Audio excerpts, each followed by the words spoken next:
7 bagay na bawal i-post sa Facebook. Yan ang aalamin natin ngayon. Hi guys, ituturo ko sa inyo ngayon kung ano yung 7 bagay na bawal i-post sa Facebook para maiwasan nyo to. Una, huwag kang magpo-post ng mga videos na paulit-ulit.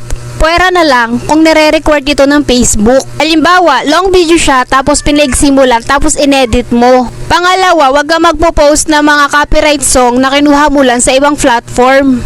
Para maiwasan mo yung copyright at para maiwasan mo na ma-mute ang mga videos mo. Pangatlo, huwag mong ipopost yung mga picture na nilagyan mo lang ng music at text para lang maging content. Bawal po yan. Pang-apat, huwag mong ipopost yung mga picture na pinagsama-sama mo tapos nilagyan mo ng music at ginawa mong video. Bawal rin po yan. Pang-lima, huwag mong ipopost yung mga videos na may watermark katulad ng mga sa TikTok. Ang gawin nyo guys, kunin nyo yung link sa TikTok tapos i-download nyo para walang watermark. Pang-anim, huwag magpo-post ng picture na nilagyan mo ng tanong. Halimbawa, sino ang maganda sa aming dalawa? Para lang maraming mag-comment. Fake engagement po yan. Pang-pito, guys, ito yung mga videos na hindi naman sa atin.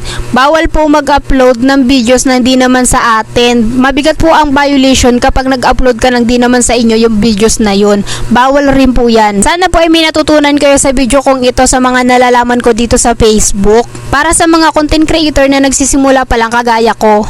Yun lang po. Thank you for watching. Bye-bye!